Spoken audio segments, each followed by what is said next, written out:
वंदे मातरम। नमस्कार, जय श्री राम। कुछ दिन पहले मैंने एक वीडियो बनाया था और आपसे चर्चा की थी कि देश में और दुनिया में जो जनसंख्या विस्फोट हो रहा है, इस पर निबंध तो हमारे परदादा, फिर अपने दादा, फिर हमारे पिताजी, फिर हमारे हम खुद भी वही जनसंख्या वृद्धि की समस्याएं और निदान के उपाय इस पर निबंध लिखते रहे, पूरे में से पूरे नंबर भी लाते रहे, लेकिन निदान नहीं निकल पा रहा है।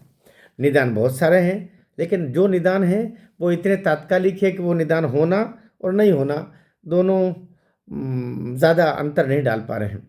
अभी M.K. स्टालिन जो तमिलनाडु के मुख्यमंत्री हैं, उन्होंने कहा कि जनसंख्या पर जो हमारे इधर तो कमी आ रही है और जिसके कारण से हमारी सीटें कम हो जाएगी लोकसभा की। उन्हें सीटों की पड़ी है, जो जो खिलाना पड़ रहा है उसकी चिंता नहीं उनको।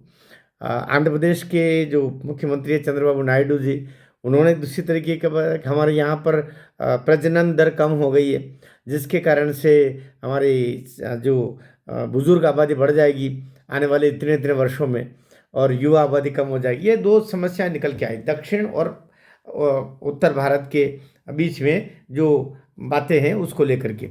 बड़ी बात यह है कि मैं जिस तरफ इशारा करना चाह रहा हूँ, इशारा नहीं करना चाह रहा हूँ, खुल के बोलना चाह रहा हूँ। जनसंख्या वृद्धि जितनी हो रही है वो मुस्लिमों की ज़्यादा हो रही है, हिंदुओं की आबादी वृद्धि दर उतना ही कम हो रहा है। ऐसा जो आकलन होकर के और अभी निकल करके पिछले दिनों बताया गया 2011 की जनसंख्या और उसके अनंतर जो निकल के आया कि मुस्लिम आबादी 2.5 के दर से बढ़ रही है और हिंदू आबादी 1.75 के दर से बढ़ रही है। इसका आशय क्या हुआ? इसका आशय ये हुआ कि 1 लाख के ऊपर 1750 हिंदू प्रतिवर्ष बढ़ रहे हैं और मुस्लिम 1 लाख के ऊपर 2500 प्रतिवर्ष बढ़ रहे हैं। ये अगर 1 लाख की गणना करें तो फिर 1 करोड़ पर कितना होगा, फिर 10 करोड़ पर कितना होगा और फिर 140 करोड़ पर कितना होगा।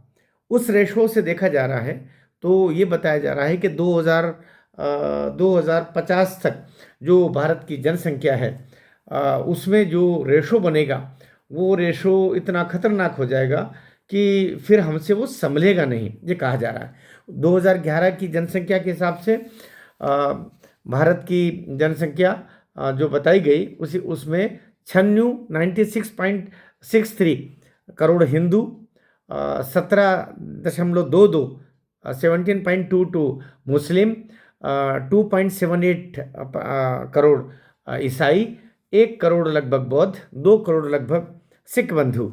तो सिख बंधु हिंदू ही है, बौद्ध को जो कहा जाता है, बौद्ध और जैन को भी हिंदू ही है, तो 3 करोड़ ये और मिला लो तो 100 करोड़ हिंदू बृहत्तर रूप से एक बड़े रूप में 2011 की जनसंख्या हिसाब से था और 17.22 ये मुस्लिम आबादी थी, ईसाई आबादी 2.78 लगभग थी।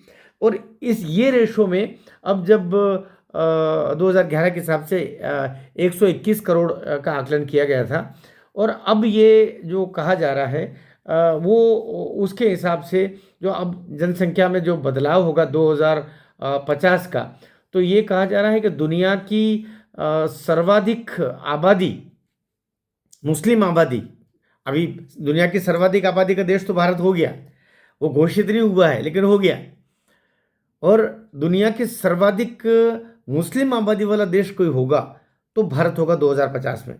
हिंदू आबादी उस समय करीब 1.3 अरब होगी, मुस्लिम आबादी 31 करोड़ होगी, ये आकलन है।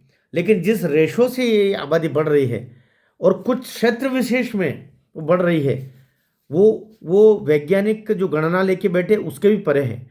उनको पता ही नहीं है कि ये जो आबादी वो तो प्रजनन के हिसाब से आप गणित लगा रहे हैं। लव जिहाद के माध्यम से जो हिंदू बच्चियों को सिख जैन बच्चियों को, ईसाई बच्चियों को परिवर्तित करके मुस्लिम बनाया जा रहा है, वो आकलन इनके पास में नहीं है।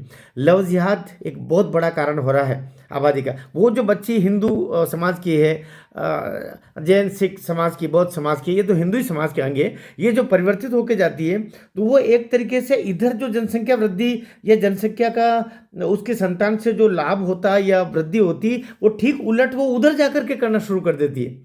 तो हिंदू आबादी की घटने के कारण भी वो बन रही है लव जिहाद, और मुस्लिम आबादी के बढ़ने का कारण भी बन रही है। दो तरफा वार हो रहा है लव जिहाद से। इसी तरीके से जो 4-4 पत्नियों का रिवाज है, जिसके कारण से अभी भी वो उनकी उनके उनके धर्म पुस्तक के हिसाब से तो 4 पत्नी का है, उस पर सरकारी रोक भी अभी तक नहीं। 3 तलाक पर ज़रूर रोक लगी, लेकिन 4 पत्नियों पर कहाँ लगी।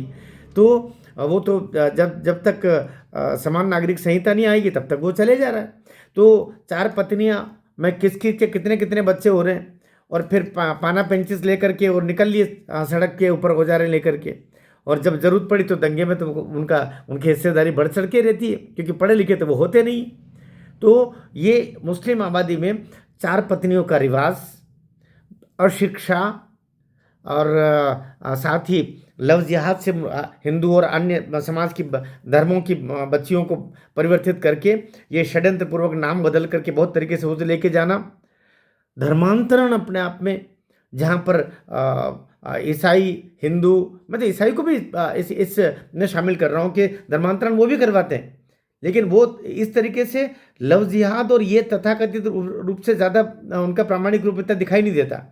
जो कुछ है वो अर्थ प्रलोभन है, लेकिन ये तो नाम बदल करके मोहन बदल करके और मोहम्मद चला आता है ना। बाद में पता चलता है वो मोहन नहीं, वो तो मोहम्मद है लड़का, और वो तब तक वो लड़की उलझ चुकी होती है, या फिर उसके वो 36 टुकड़े होकर के और ब्रीफ केस में आ चुकी होती है। तो जनसंख्या, लव जिहाद और हिंदू धर्म से मुस्लिमों का धर्मांतरण, मुस्लिम धर्म में धर्मांतरण, जनसंख्या का रेशो, और ये तो अल्लाह की देन है, ये कह करके और जनसंख्या वृद्धि करते जाना, जिसके कारण से बहुत बड़ा बदलाव। अवैध घुसपैठिए तो हैं ही, वो जो बांग्लादेश से घुसे पड़े आ रहे हैं, वो जो अफगानिस्तान से, पाकिस्तान से, बर्मा से, ये रोहिंग्या घुसे पड़े आ रहे हैं चारों ओर से। तो वो अवैध घुसपैठ, लव जिहाद, धर्मांतरण, 4 भी पत्नियां, ये सब मिलकर के, और जो गणित बिगाड़ रहे हैं, ये गणित इस गणित में नहीं है कि इतने करोड़ वो हो जाएंगे। इसलिए जो स्थिति आने वाली है वो बहुत भयावह है। इस भयावह स्थिति से अगर निकलना है, क्योंकि जो जिस गति से वो बढ़ रहे हैं, ऐसा बोलते हैं पागलों की तरह, केवल हमारी मुस्लिम बहनें बेचारी बच्चे पैदा करने वाली मशीनें बन के रह गई है, और उसके बावजूद भी हिंदू मूर्ख लड़कियां, उनके समझ में नहीं आ रहा है। तो इसलिए अभी सरकार को मैं सोचता हूं कि यूसीसी पर भी तुरंत निर्णय लेना चाहिए, और डरने से बात नहीं चलेगा। मोदी जी, अमित शाह जी, अब ज़्यादा विचार मत करो। देश का पूरा मानस सनातनी आपके साथ में है, और ये इस भयावह जो विस्फोट हो रहा है, इससे आपको निकालना पड़ेगा। हिंदू आबादी शने शने कम हो रही है, और ये इस्लामिक जिहादी एक जिहाद की तरीके से जनसंख्या वृद्धि कर रहे हैं। ये बड़ा कष्टकर हो सकता है देश के लिए। भारत को बचाइए, कानून लाइए, इस आबादी की जो जो जो भयावह स्थिति बनने वाली है उसको रोकने के लिए अभी प्रयास कर लीजिए, वरना फिर आप कुर्सी पर भी नहीं आ पाएंगे। फिर आप ये प्रधानमंत्री और बड़े बड़े पदों पर के जो अभी बने हैं ना, ये तभी तक है जब हिंदू जनमानस आपके साथ में भी है और वो बहुमत में भी है। जिस दिन इनकी स्थितियां और खराब होगी, बचाने वाला मुश्किल रहेगा। इसलिए अभी भी जागो, सवेरा हो चुका है। भारत माता की जय।